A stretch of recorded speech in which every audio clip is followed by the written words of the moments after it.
복습해 보겠습니다. 사무엘상 14장에서는 사울이 하나님 없이 승승장구하는 인생이라고 말씀을 드렸습니다. 사울은 군사적으로 계속해서 승리하는 삶을 살아왔고, 문제가 있다면 하나님이 없이도 승승장구하는 인생이 문제라는 데 있었습니다. 그러니까 사울이 불순종하는 모습 속에 여러분 한번 생각해 보세요. 왕정 시대잖아요. 그러니까 이스라엘 민족의 독특함이 있는데 왕이 갖는 의미가 있어요. 하나님과 백성 사이의 중보자의 역할을 감당하기를 원하셨습니다. 근데 사울의 시선은 하나님께 향하는 것이 아니라 이웃 나라를 살펴봅니다. 이웃 나라와 우리나라를 비교하면서 우리나라에 없는 게 무엇일까? 그러니까 하나님을 바라보지 못하고 세상으로 향하는 사울의 모습이 너무나도 안타깝게 되죠. 하나님의 도우심이 없는데도 그는 계속 승리합니다. 이 기간이 몇 년이었죠? 몇 년이라고 말씀드렸나요? 기억나시는가? 그러니까 사울이 불순종하니까 하나님께서 후회하십니다. 10절을 보니까 여호와의 말씀이 사무엘에게 임하니라 이르시되 내가 사울을 왕으로 세운 것을 따라합시다. 후회한다. 하나님께서 후회한다라고 말씀을 하십니다. 그러니까 우리가 이 말씀을 통해서 하나님께서 저와 여러분도 하나님께서 어떤 자리에 세워주셨음을 믿으시기를 바랍니다. 그러면은 그 영혼을 세움으로 말미암아 하나님께서 보시고 기뻐하셔야 되는데 만약에 우리를 바라보시고 후회한다라고 하시면 얼마나 비참합니까? 하나님께서 우리를 세워주시고 그 자리에 보내주셔서 우리가 그걸 믿음으로 순종함으로 감당할 때 하나님께서 기뻐하는 인생이 되기를 간절히 소망합니다. 여러분 모두가 칭찬받게 되시기를 주님의 이름으로 간절히 축원합니다. 하나님께서 우리의 인생을 보시고 후회하지 않는 인생, 기쁨이 되는 인생이 되기를 원합니다. 지난 시간까지 여기까지 우리가 살펴보았고요. 오늘 두 번째 사울이 말합니다. 하나님 억울합니다. 뭐라고 하냐면 한번 보여주시면 나는 순종했나이다. 여러분 왜 그럴까요? 하나님은 후회하신다고 말씀하십니다. 사울이 내 말을 듣지 않았도다 한탄하십니다. 자, 그런데 사울은 뭐라고 하냐면 반대로 말해요. 그러니까 하나님 입장에서는 전혀 다르게 말합니다. 그가 돌이켜서 나를 따르지 아니하며 내 명령을 따라 행하지 않았다. 사울에 대해서 말합니다. 근데 사울 입장에서는 그 얘기를 듣고 하나님 억울합니다. 저는 지켰는데요. 나는 순종했는데요. 사무엘상 15장 13절을 한번 보세요. 내가 여호와의 명령을 어떻게 했대요? 행하였나이다. 지켰나이다. 재밌지 않습니까? 근데 11절을 한번 보여주시면 하나님이 말씀해요. 내가 사울을 왕으로 세운 것을 후회한다. 그가 내 명령을 행하지 아니하였다. 내 말을 듣지 않았다. 자, 누구 말이 맞습니까? 하나님의 말씀과 사울의 입장 가운데 사울은 자기가 순종했습니다. 하나님, 나는 명령을 지켰습니다. 하나님은 뭐라고 해요? 사울아, 너 순종하지 않았다. 자, 객관적으로 한번 살펴볼게요. 사무엘상 15장 8절과 9절을 보시면 아말렉 사람의 왕 아각을 사로잡고 칼날로 그의 모든 백성을 어떻게 했어요? 진멸하였으되. 자, 사울과 백성이 아각과 그의 양과 소의 가장 좋은 것, 기름진 것과 어린 양과 모든 좋은 것을 남기고 진멸하기를 즐겨 아니하고, 그러니까 즉 가치 없고 하찮은 것만 진멸했대요.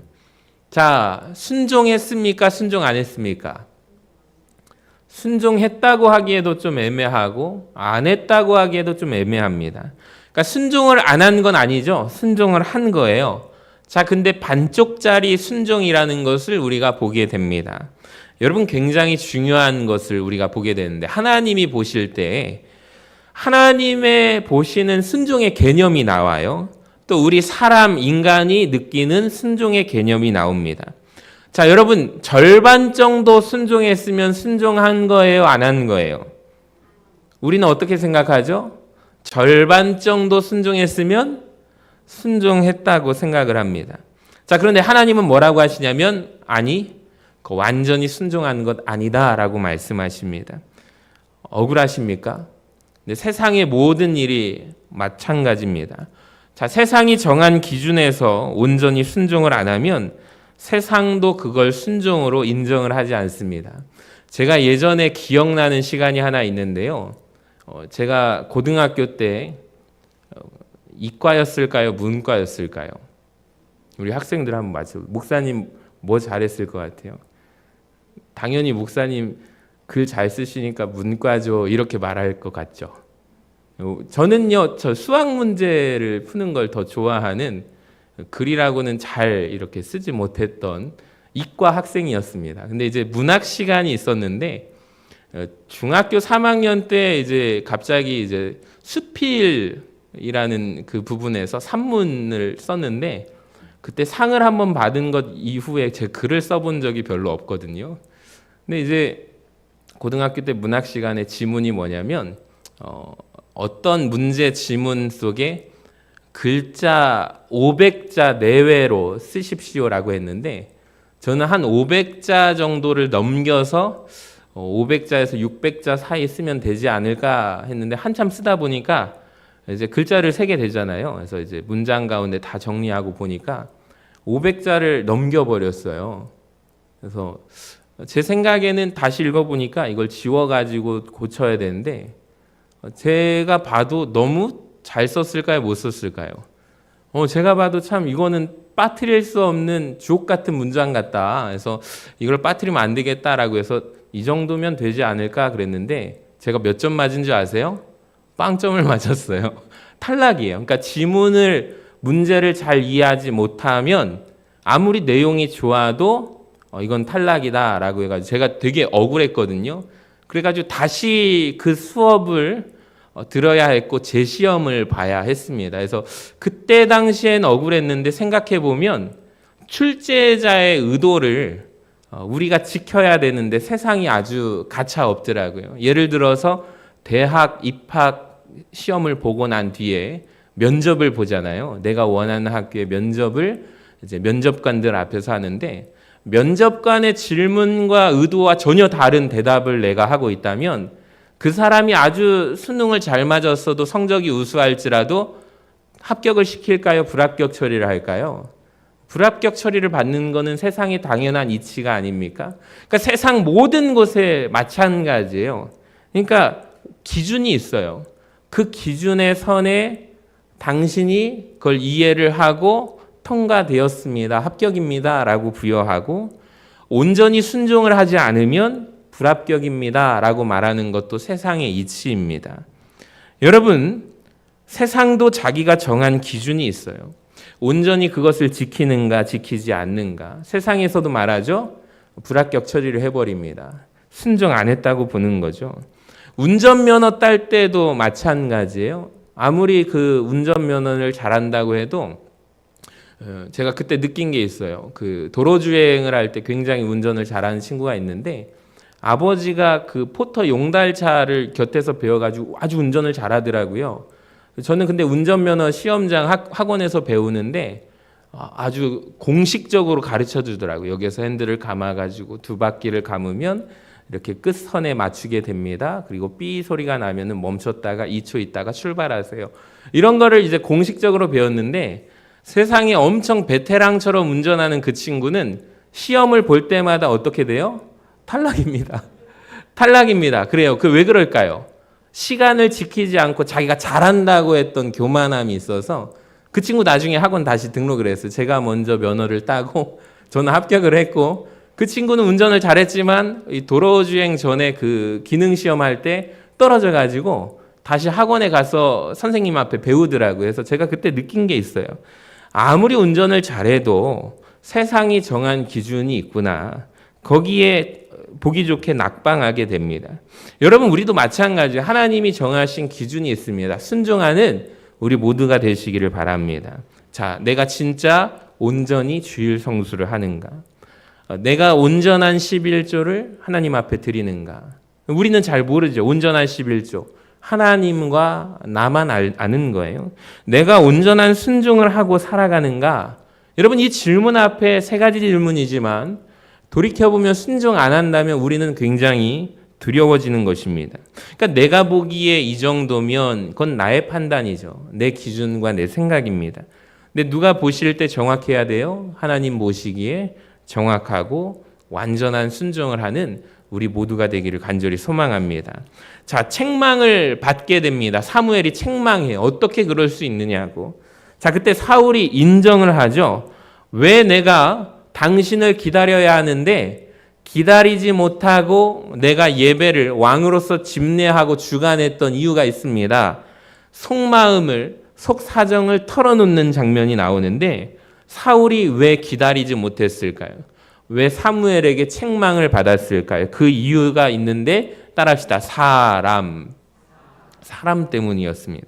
24절을 같이 한번 읽어봐요. 시작.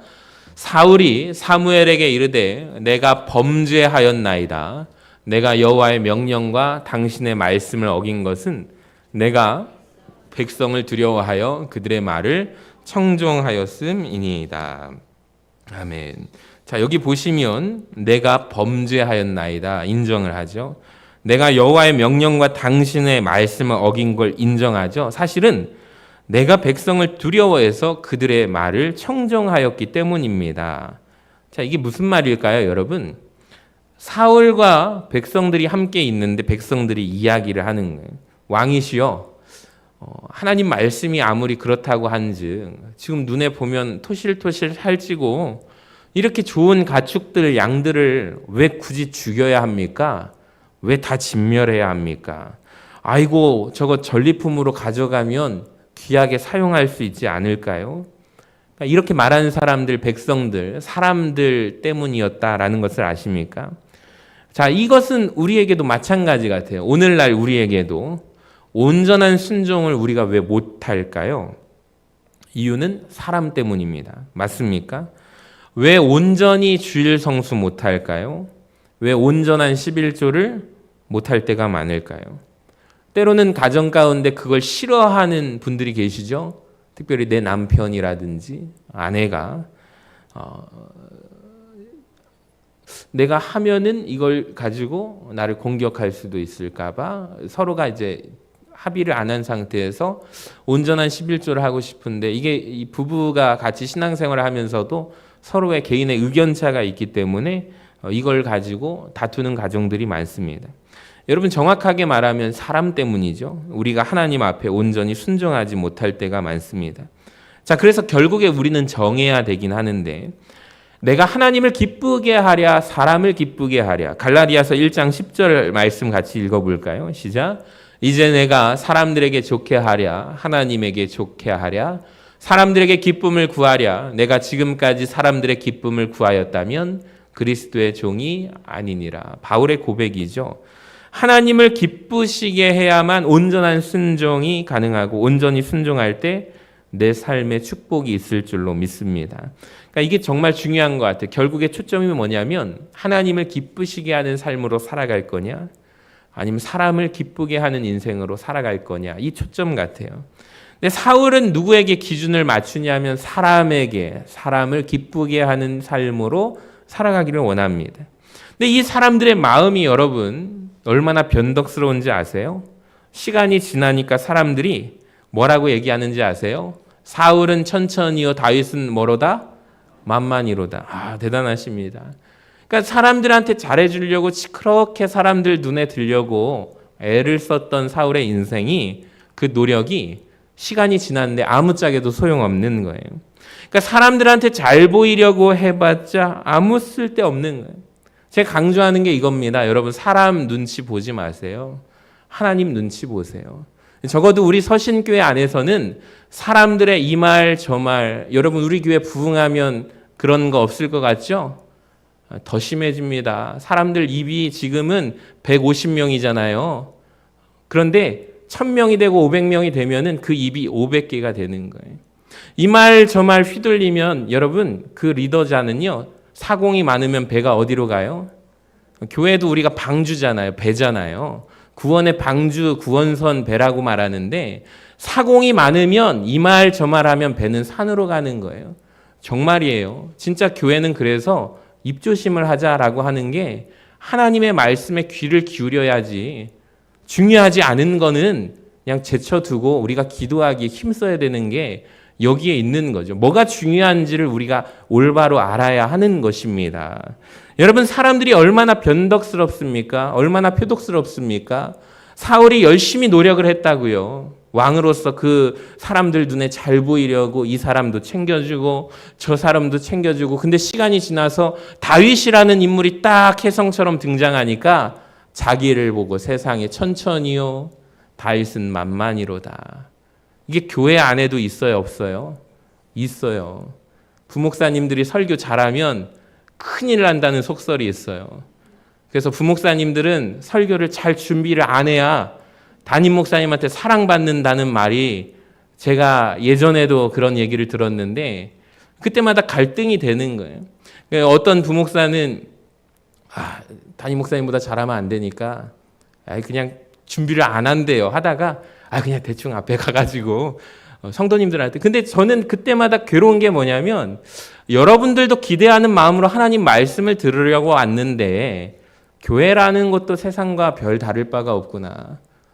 담임 목사님 눈에 들 것인가, 하나님 눈에 들 것인가, 이게 참 부교역자 시절에 굉장한 갈등이더라고요. 근데 오히려 제가 경험했던 교회에서는 목사님들이 그 얘기를 해주신 거예요. 더 잘해도 돼.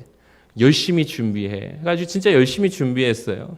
우리 친구들도 새벽에 일어났잖아요. 목사님이 부교역자 시절에 집에 들어가면요, 아기들이 있어요. 아기들을 키우고 아기들 재우고, 방에 들어가면 또 아기들이 앵앵 울면은 이제 같이 도와주고 하다 보니까 설교 준비할 시간이 없더라고요. 그래서 제가 설교할 준비할 시간이 예전에는 저녁 시간에 했는데, 언제 시간을 찾았냐면 새벽 끝나고 집에 안 가고 안 자는 거예요.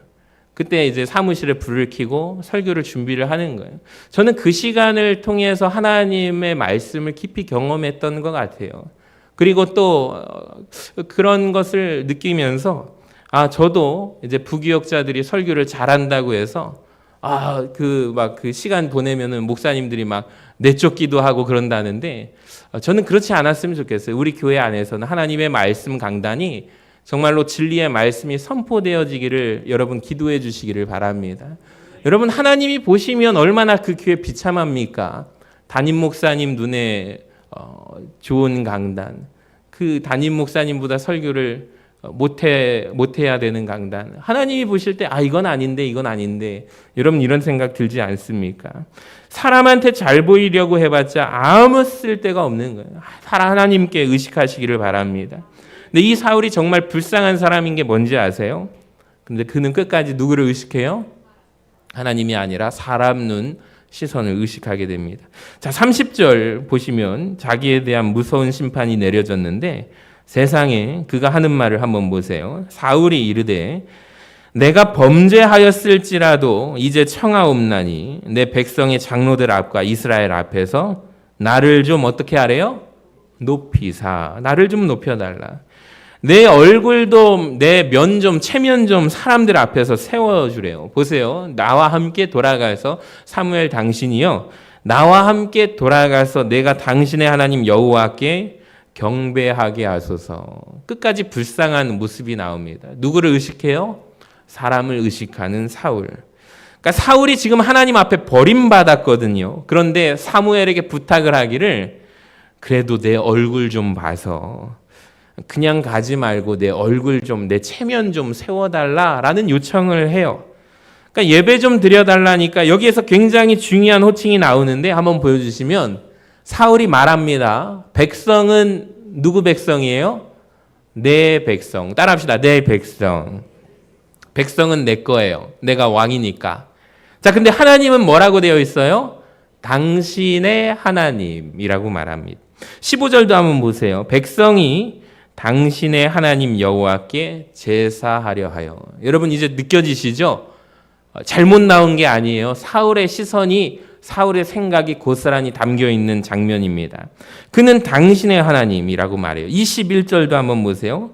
당신의 하나님 여호와께 제사하려고. 실수가 아닙니다. 일관적인 사울의 입장이죠. 즉 사울의 근본적인 문제가 뭐예요? 하나님이 내 하나님이에요? 아니에요? 내 하나님이 아니신 거예요. 백성은 내 백성이에요. 백성은 내 건데 하나님은 내 하나님이 아니에요. 하나님은 당신의 하나님이에요. 내 하나님이 아니에요. 너무 불쌍하지 않습니까? 자, 시편 144편 15절 같이 한번 읽어봐요. 시작. 이러한 백성은 복이 있나니 여호와를 자기 하나님으로 삼는 백성은 복이 있도다. 할렐루야. 여러분, 나의 하나님이 되시기를 바랍니다. 이인철 목사의 하나님이 아니라 나의 하나님을 경험하시기를 바랍니다.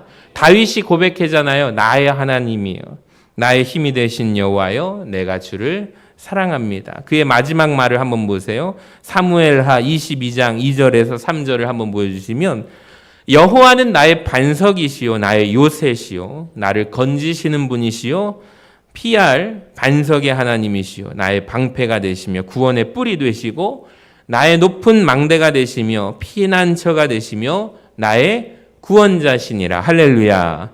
여러분, 하나님과 다윗의 관계를 한번 보세요. 하나님이 당신의 하나님이 아니에요. 나의 하나님이에요. 그러니까 하나님께서 다윗을 보시고 내가 너를 사랑할 수밖에 없노라라고 말씀하지 않았을까요? 그러니까 하나님은 하나님을 자기 하나님이라고 고백하는 자를 아껴주시고 사랑하시는 줄로 믿습니다. 근데 여러분, 아무나 나의 하나님 부르지 못하더라고요. 이걸 가톨릭에서 성당에서 신앙생활 하시다가 오신 분들이 정말 힘들어 하시더라고요. 제가 그분들을 교육을 해봤는데 스스로 기도하는 것조차 못하세요. 그러니까 내 감정을, 신앙을 드러내는 거를 못하세요. 그러니까 기도 한번 해보세요. 그럼 굉장히 시험 드시더라고요. 보니까 기도문이 있더라고요. 그러니까 기도문이 있고 그걸 그대로 읽더라고요. 그러니까 내 하나님 아버지여, 이렇게 이제 기도문을 읽을 수는 있지만 스스로 고백을 못해요. 제가 느낀 게 그때 뭐냐면, 아무나 하나님을 내 하나님 아버지여라고 고백을 못하는구나. 부를 수가 없다는 것을 깨달았어요. 관계가 있는 자들만 내 하나님이라고 부를 수가 있는 거예요. 여러분, 하나님과 관계를 맺으시고 여러분의 하나님이 되시기를 주님의 이름으로 간절히 축원합니다. 자, 네 번째 보시면 왕권을 유지하지만 34절을 보세요. 같이 읽어봅니다. 시작. 이에 사무엘은 라마로 가고 사울은 사울 기브아 자기의 집으로 올라가니라. 자, 재밌는 사실 하나 알려드릴게요. 사울이 이날 심판받았어요. 사실 이날 끝났습니다. 하나님께서 후회하신다. 사울을 버리셨습니다. 자, 그런데 심판은 받았지만 사울의 왕위가 곧바로 끝이 나지 않습니다. 왕권은 계속 유지합니다. 자, 그런데 사실상 끝난 거예요. 사울은 이날로 하나님 앞에 버림받았습니다. 자, 그러나 왕권은 유지하고 있습니다. 자, 이와 결부된 은혜를 사울 자신이 잊어버립니다. 여러분, 우리도 마찬가지 같아요. 직분이 중요한 게 아니라 직분 속에 담겨진 은혜가 더 중요함을 깨달으시기를 바랍니다. 자, 그런데 사울은 자기의 왕권을 유지하는 것으로 안도해요. 자, 오히려 슬퍼하는 사람 한 사람 나오죠. 누구냐면 따라해 볼까요? 사무엘. 35절 같이 한번 읽어봐요. 시작.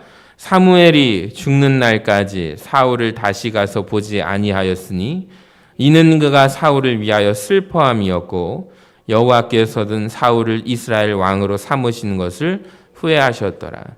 저는 이 사무엘상 15장이 이렇게 끝나서는 안 된다고 생각합니다. 우리가 마지막 절을 읽었는데요.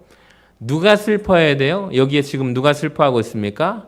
사무엘이 슬퍼하고 있지만 15장이 제대로 끝나려면 누가 슬퍼해야 될까요?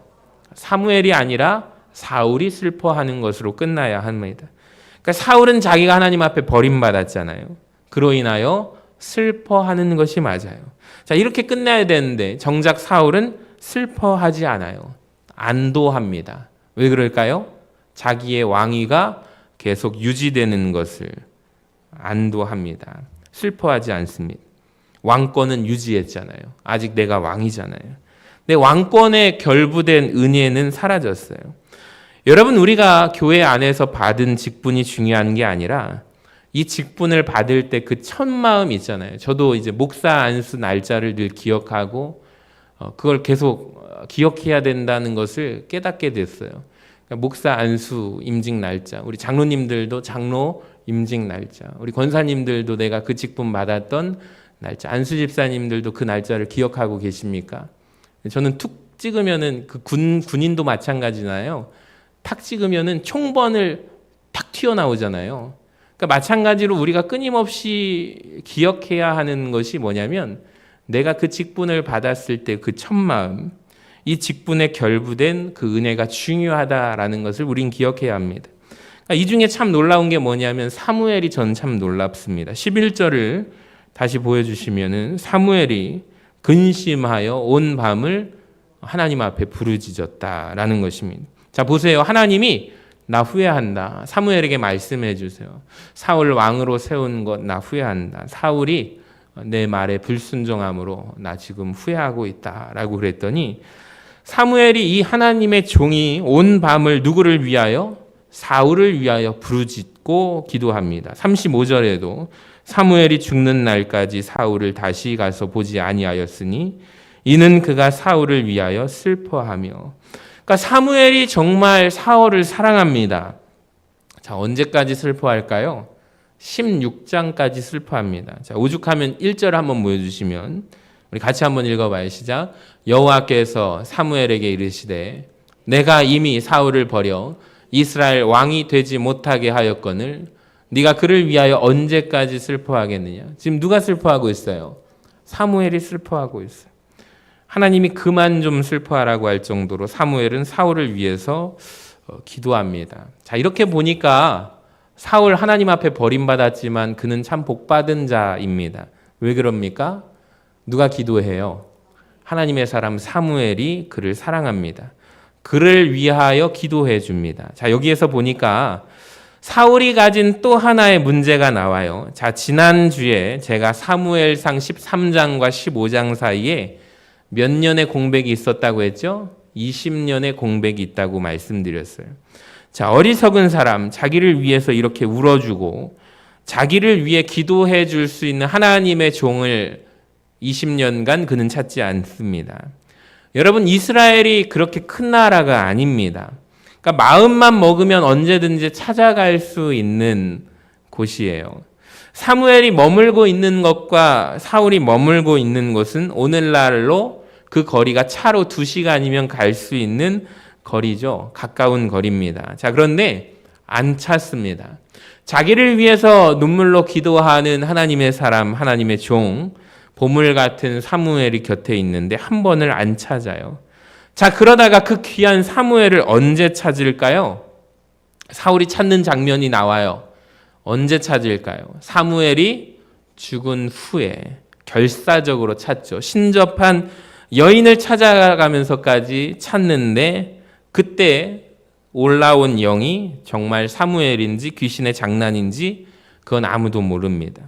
여러분, 하나님의 종이 여러분 곁에 가까이 있을 때 가까이 하시기를 바랍니다. 나중에 만나려고 해도 찾을 수 없을 때가 옵니다. 그러니까 옆에 여러분 귀한 하나님의 사람들이 여러분 곁에 있을 때 그 종을 멀리 하시는 분들이 있어요.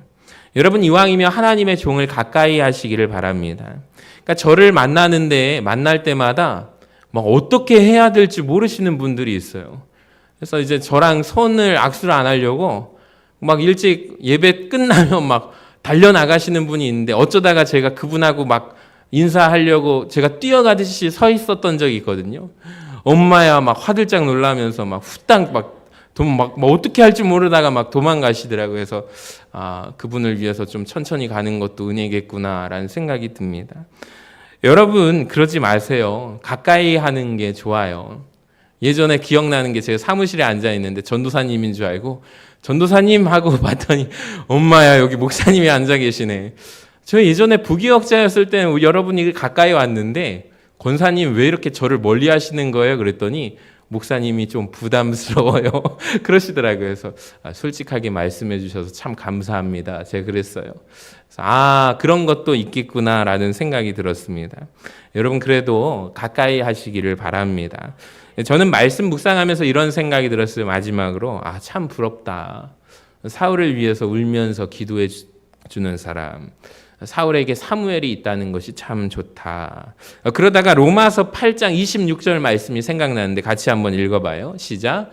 이와 같이 성령도 우리의 연약함을 도우시나니 우리는 마땅히 기도할 바를 알지 못하나 오직 성령이 말할 수 없는 탄식으로 우리를 위하여 친히 간구하시느니라. 아멘. 자, 우리 곁에 누가 계셔요?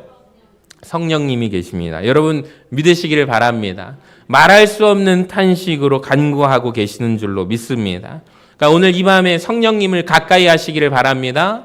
멀리하지 마시기를 바랍니다. 여러분 말씀을 마치겠습니다. 특별히 하나님께서 사울 왕으로 세운 것을 후회하신 장면을 우리가 살펴보았습니다. 많은 암송구절이 오늘 읽어본 말씀 가운데 오늘 마주하게 되었는데 제일 중요한 것은 사람의 생각과 하나님의 생각이 다르다라는 것을 여러분 꼭 기억하세요. 자, 사울은 자기가 순종했대요, 안 했대요? 순종했다고 하지만 하나님 뭐라고 하세요? 너 순종한 것 아니다 라고 말합니다. 왜 순종하지 않았습니까? 제사 드리는 건 핑계였고 사람을 기쁘게 하려고, 결국에 사람 기쁘게 하려다 망하게 되었습니다. 그렇다면 여러분, 저와 여러분은, 우리 교회는 하나님을 기뻐하시는 데 최선을 다하는 우리 서신교회가 되기를 간절히 소망합니다.